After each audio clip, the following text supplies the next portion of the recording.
when you use your insurance. That's convenient. VisionWorks.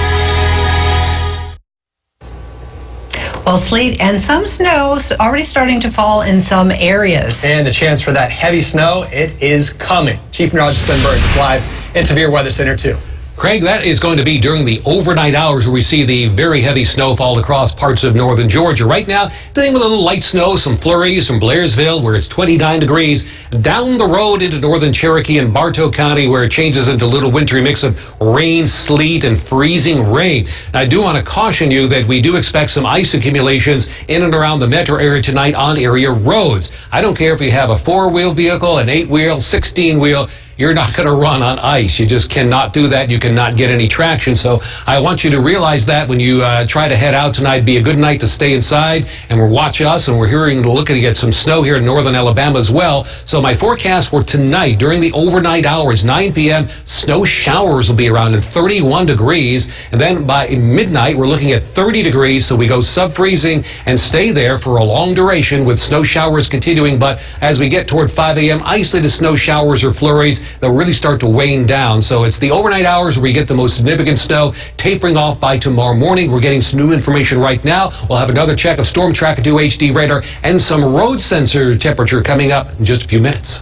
We want to give you this live look from Severe Weather Chaser 2. Right now, we are along I-20 in Temple, which is in Carroll County. You can see the roads are wet. A little bit of light rain right now. DOT, they tell us that they have already pre-treated all of the major roads. The potential for ice and snow could mean power outages, but instead of bringing in extra power crews, one local utility company sent their employees home. Channel 2's Jim Strickland continues our live severe weather Team 2 coverage in Cobb County. Pretty unusual, Jim. Indeed, we watched Cobb utility crews, Cobb EMC, getting their trucks ready for what could be a very, very long night. But for most of those crews, the utility has decided to rest them before the weather tests them. Good up there. You don't know how long it's going to take. You don't know if you're going to be here for 24 hours or where we're not expecting this one to be the worst one ever. We certainly are preparing for it. That's why 130 Cobb EMC line personnel were loading up, then heading home to rest up. 25% of the line staff worked the morning, 75% are coming in Friday night. We'll bring back those 75% around 8 o'clock. What forecast were you watching when you made those plans? Obviously watching WSB. Early accumulation models put Cobb County in the pink, the heaviest band. Georgia EMC and Tucker is monitoring systems statewide. By mid-afternoon, Georgia Power had yet to activate its storm center. Its line crews were doing routine jobs like a blown transformer on Deering Road. Always do these. In fact, Georgia Power closed the office to non-essential personnel at 2 p.m. so employees could get on the road. And remember, while you're on the road, a power crew now has the same status as any emergency vehicle. The move-over law is in effect. Slow down or change lanes. Give us room. Quicker we can get out the job, quicker we can get the power back on.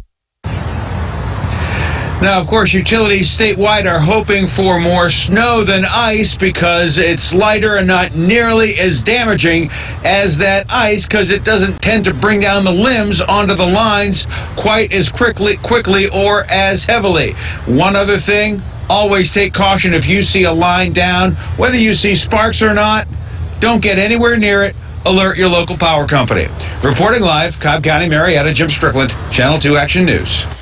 More details now. Last year, Governor Nathan Deal added utility vehicles to Georgia's move-over law. Now, this requires drivers to move over one lane when they see stopped emergency vehicles. Now, if you cannot move over, drivers must slow down to a reasonable speed. Violators could face a $250 fine. Now, MARTA says it is monitoring the winter storm to adjust bus and train schedules.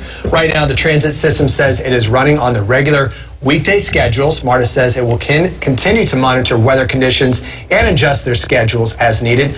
Right now, riders can check the system's Twitter page throughout the day for a lot of updates. Right now, crews in South Fulton County are spraying a sand mixture on the roads ahead of the winter storm. Audrey Washington continues our Severe Weather Team 2 coverage. She spoke with one crew member who says the best way you can help them is stay off the roads.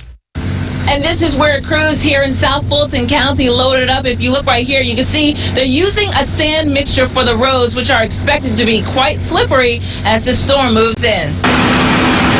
It might not look like it, but with the winter storm on the way, this is what crew members consider liquid gold. If we're going to get the material distributed out there, and so that all the people will be able to get to where they got to go to safely. This is a sand and calcium chloride mixture that will coat most of Fulton County Friday evening and well into the weekend. The sand gives traction in case any ice is formed, and the calcium chloride actually lowers the freezing points of the ice. The mixture melts the ice and keeps it from freezing. Right now, the county is stocked with 800 tons of sand and 25 tons of calcium chloride. Crew members are working 12-hour-long shifts, making sure to hit the major roads and bridges first. They're more prone for freezing because of the air coming underneath it, and people are also susceptible to black ice on bridges. Crew members tell me this type of work takes a lot of concentration and that other drivers on the road tend to be the biggest challenge. The fewer people on the roads, the safer we're all going to be. Stay home and, let's get out of our way so that we can do our jobs, and make it safe for everybody else. Some good advice as the metro area braces for this round of winter weather. In South Fulton County, Audrey Washington, Channel 2 Action News. Right now, state road crews are monitoring road conditions with high-tech road sensors. And in the next 10 minutes, we're going to take you live inside the command center to show you how crews can tell which roads need to be treated first.